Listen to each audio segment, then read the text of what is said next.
As I looked at the stunning beauty of this island nation, I couldn't help but think that by coming here, I was creating quite a carbon footprint. I traveled more than 4,500 kilometers from Washington to get here. But I also knew that this is a place where they are gobbling up carbon.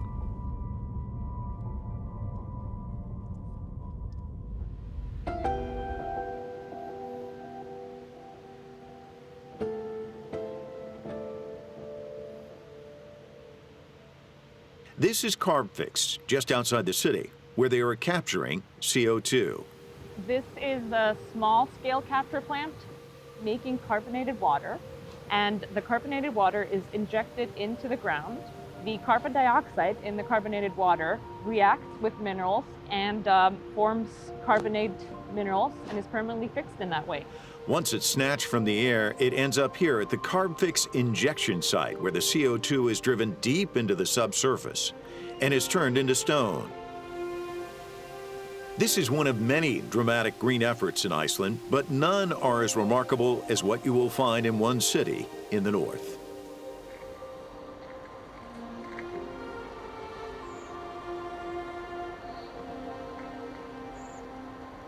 We're in Akureyri now.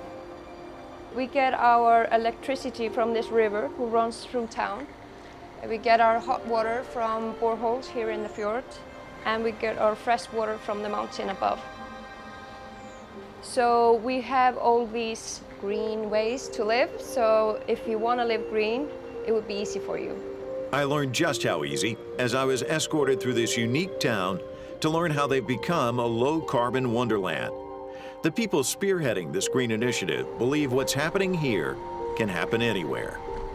This is the green center for the area.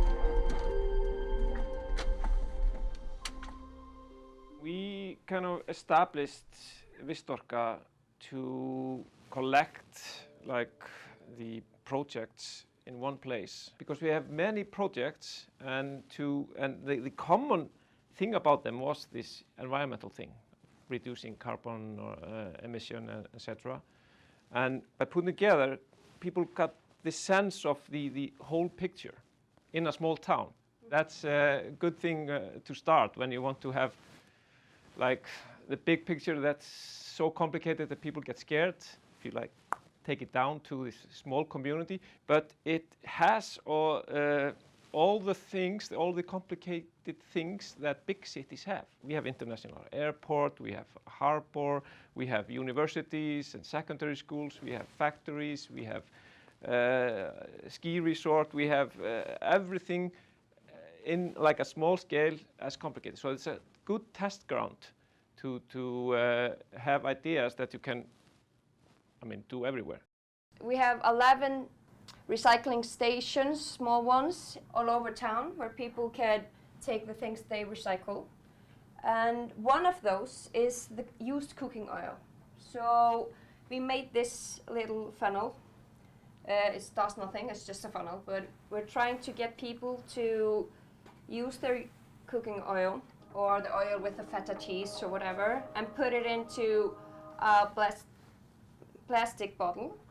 And then they deliver it here, and it gets turned into biodiesel. So they're making their own fuel. We decided to harness the old landfill.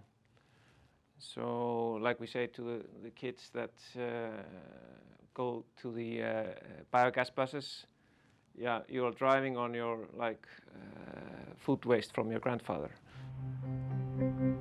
That's right. Here, trash is turned to treasure.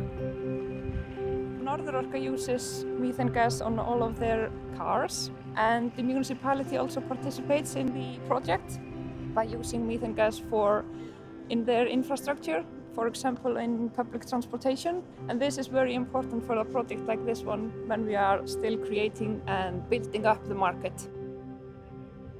Norðurorka has been processing methane gas since 2014 from an old landfill site. What happens in a landfill site when it's closed is that organic material decomposes, and the byproduct is landfill gas. This landfill gas is around 50% methane, and methane is a very powerful and effective greenhouse gas. So we wanted to make sure that this gas is not released into the atmosphere. So we are collecting it and creating or processing domestic fuel for transportation. The landfill gas is collected at the landfill site through holes that are drilled into the landfill site. Then the gas is led down to the washing station where we use water scrubbing technique to wash out carbon dioxide and hydrogen sulfide from the gas. When we have washed that out, we need to dry the gas, and we use gel to dry it, and we also heat it up by using electronic heaters. After that step, we have around 90% methane. And then we just have to compress it, and it's compressed up to 250 bars, either into storage tanks or directly onto vehicles.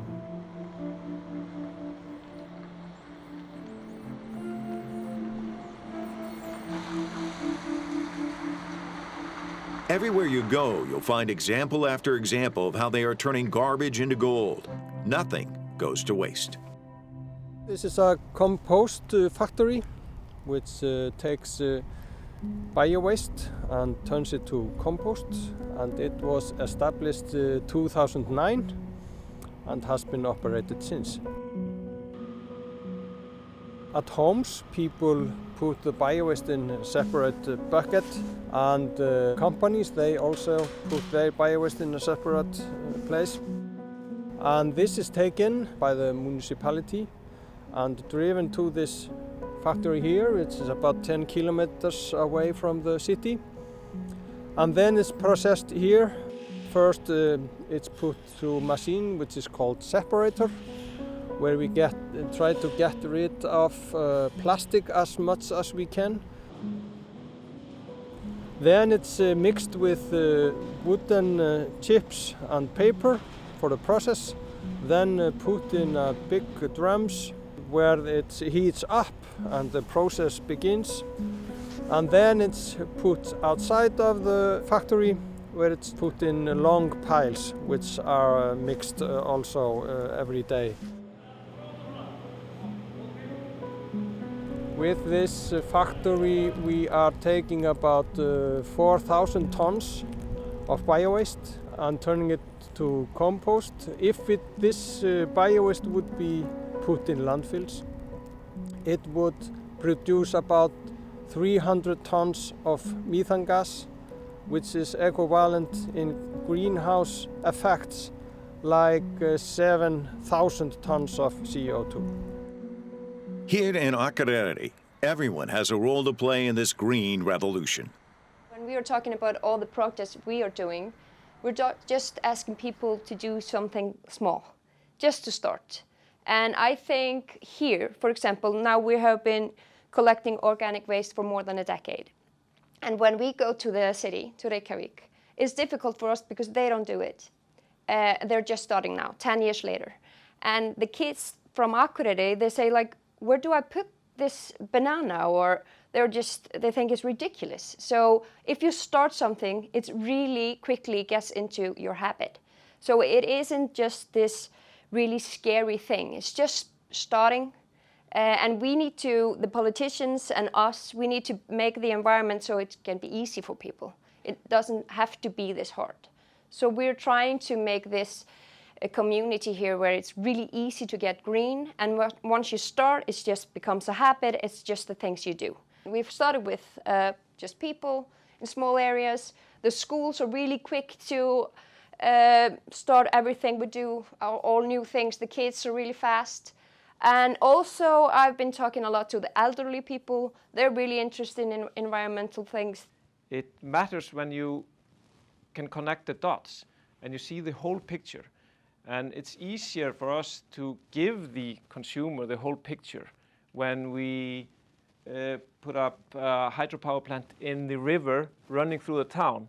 And that you can get your electricity for your electric car from your local river. And you can get, that the biogas on the bus is coming from the landfill you can see from your window.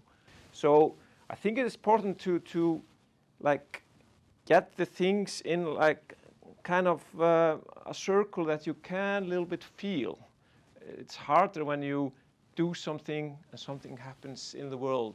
You reduce the amount of something you do, and that will affect maybe something, reduce some power use in Asia or something. I mean, it's easier when you can just pack it into like a small package and everybody understand and can feel that what they do matters and can see it. And it's the problem we have to do on like the global scale to people can actually feel the whole picture and will be confident in knowing that every effort they do will matter and they understand how it matters. So that's easier in a small community, I could say. The future for Akureyri, environmentally speaking, is quite good.